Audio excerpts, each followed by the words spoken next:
So here's something that I've been wrestling with. On the one hand, there's this, I'll call it a worldview, that if you get punched, you just punch back, right? I don't know where I've heard that before, but it's out there. And some say that that's one place where our commander-in-chief is actually very consistent. And maybe the philosophy is evolving, and the evolution of it is, if you think you're going to get punched, punch first. So that's really sort of a conception of how the world works. It's sort of a world view, it's a philosophy. If you think you're going to get punched, punch first. So I'm going to speak for myself here, but my hunch is that I'm not alone on this. When I am inundated, seemingly hour after hour, day after day, week after week, with the example of punching when punched, or punching if I think I'm going to get punched, then like a stain that seeps into the fabric of life pervasively, so pervasively that I begin to think it's not a stain. It's really just the pattern of life. It's the way things are designed. And I stop asking myself after a while, is that supposed to be the design? Is that supposed to be what a fabric of life looks like? So what I'm going to talk about today is about behaviors that become so commonplace in our lives that they tend to become the norms. And I believe that punching back is one such pattern that more and more and more is becoming a norm. A norm in daily life, a norm in society, and I would propose it's more of a norm than we may actually think it is. So, some of you know that I've been a very vocal advocate for the Black Lives Matter movement.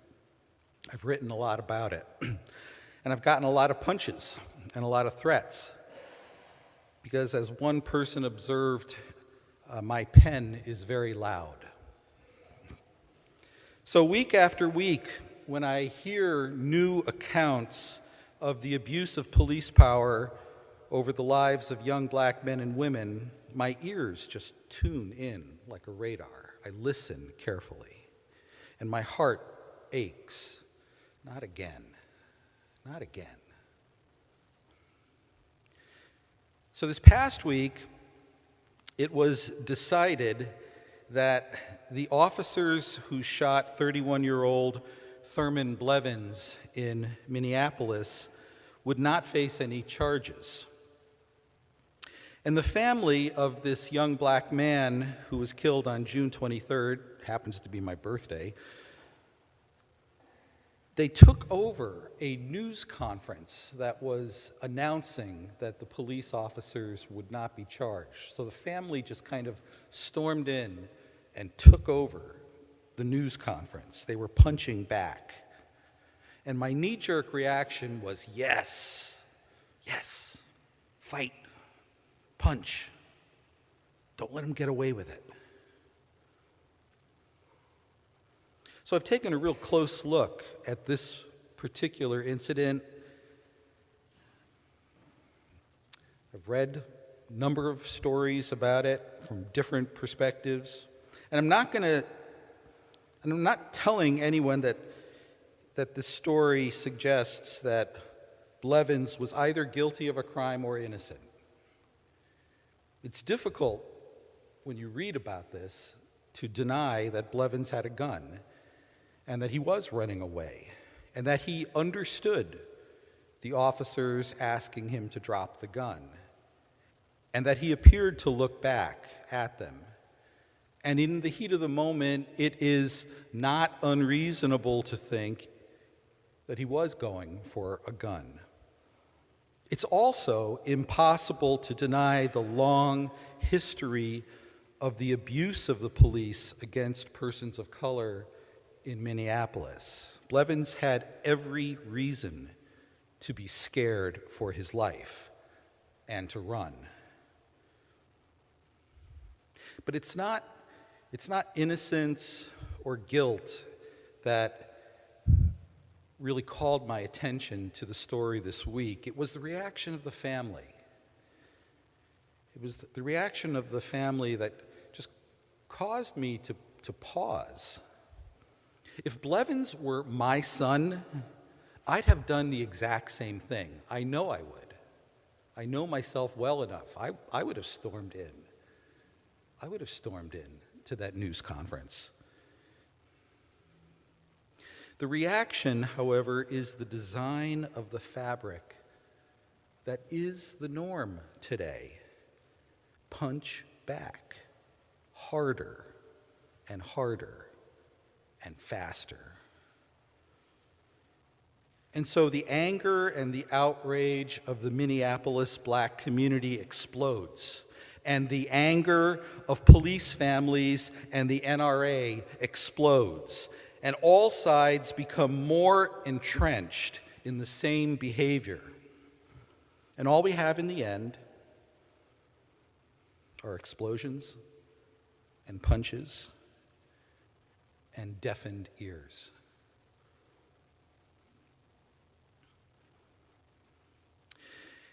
In this reading from 2 Corinthians chapter 12, particularly verse 9, the Apostle Paul quotes Jesus. And it's an interesting quote because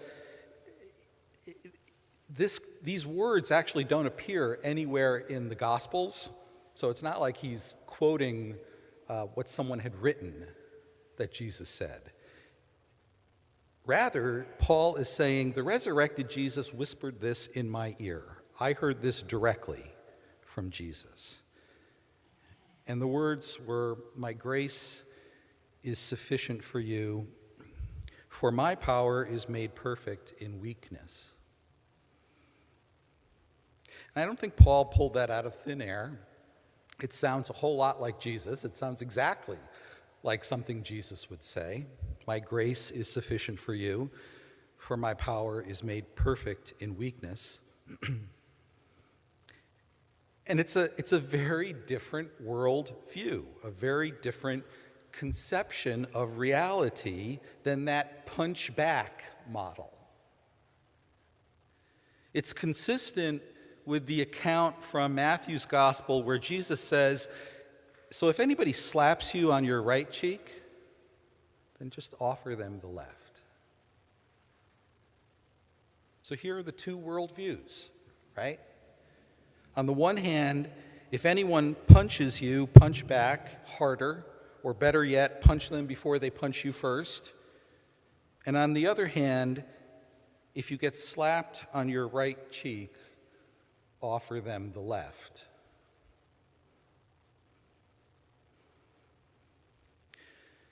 I think our world,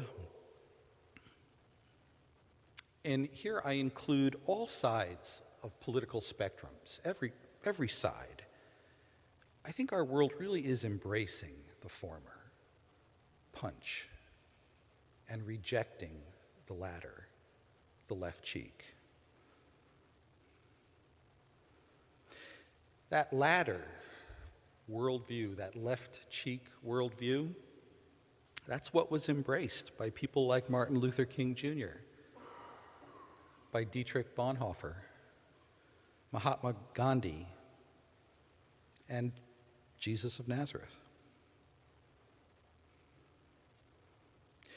So I'd also like to tell you of my observation that the punchback approach to life is alive and well on all levels of life. I see it even in the church, in the United Church of Christ, in all churches. If you don't get what you want, punch back harder. Recently, I was writing about this in my blog, and I referred to it as living in Bonhoeffer days. So on the front cover of your bulletin is a picture of a young Bonhoeffer, Dietrich Bonhoeffer. Bonhoeffer was born in 1906 in what was then Poland. It's now part of Germany. He was raised in an exceptionally intellectual and influential family, and he studied and taught right here at Union Seminary. And he would go on to become one of the most religious public critics of Adolf Hitler.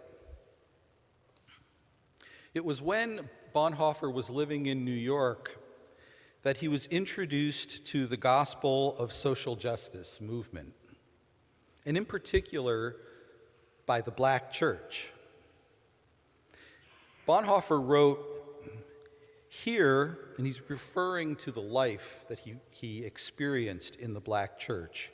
Here, one can truly speak and hear about sin and grace and the love of God. The Black Christ is preached with rapturous passion and vision. So he gained this perspective of God, what he called from below, from the perspective of the oppressed, understanding God from that perspective. And then he returned to Germany and really was a different man when he returned. He would become one of the most outspoken religious voices against the Nazi movement. There was an example of he got on the radio in Berlin and he was beginning to speak on the radio about the criminal actions of Adolf Hitler. And in the middle of this radio broadcast, it was cut off.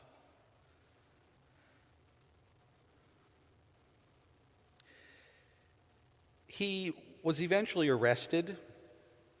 He was arrested when he was 37 years old. He was detained for a few years, and during those few years of his detainment, he did some of his most prolific writing about the life of the community, about understanding God from the perspective of below.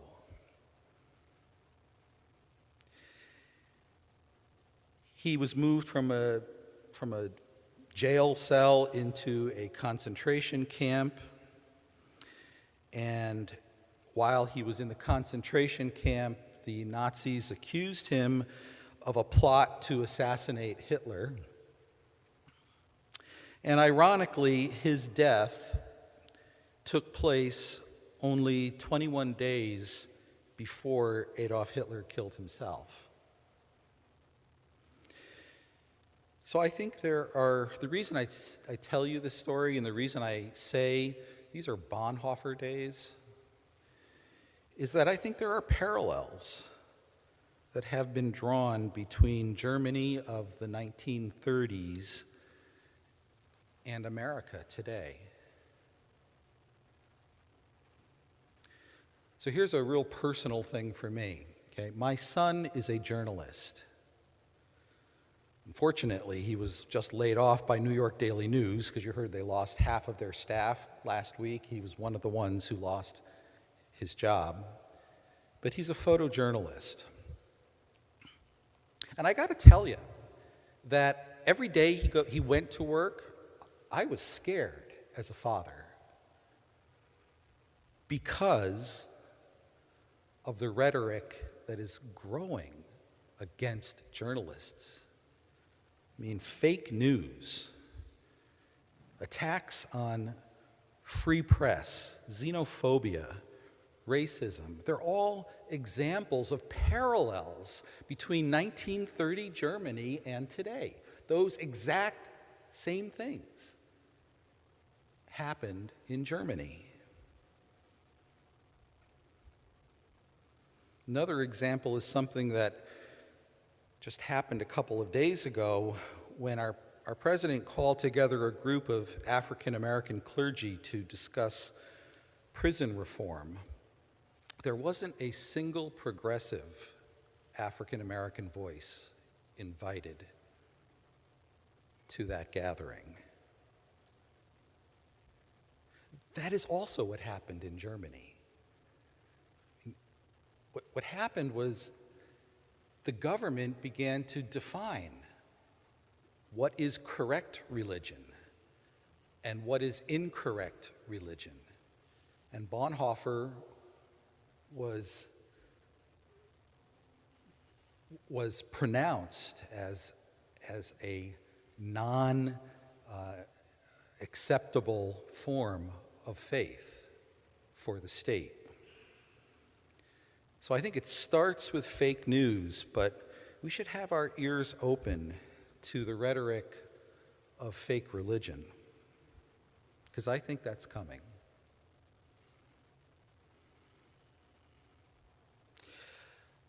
So unquestionably, the theology of just war fueled the response of the Allied forces that toppled Germany. But was it the worldview of punching back or offering the left cheek that eventually succeeded? I'm not sure I can answer that, but I can say this. People like Bonhoeffer and King and Gandhi saw real power and ultimate success in the crucifixion of Jesus Christ. They believed that the left cheek accomplished more toward sanctifying the world and making it a better place than did the punch. So I find it awesome, in the truest sense of that word, that the Apostle Paul would say that a resurrected Christ whispered those words into his ear, "My grace is sufficient for you. My power is made perfect in weakness." I suggest that this grace is the only thing powerful enough to wash out the stains in the fabric of the days in which we find ourselves, in the Bonhoeffer days that we're living in. It's important for us to be in conversation right now with our partners in Germany, and Judson has had a very active relationship with our German partner church. It's important for us to be talking with the Germans. They want to talk to us. So my confession, I think about my journalist son. I think about the abuse of power, particularly against communities of color. And my confession is my impulse is to punch. I want to punch back. And I suggest that when the urge to punch overwhelms us, overwhelms me, we might just touch our left cheek and ask ourselves, where is grace? Where is grace? Amen.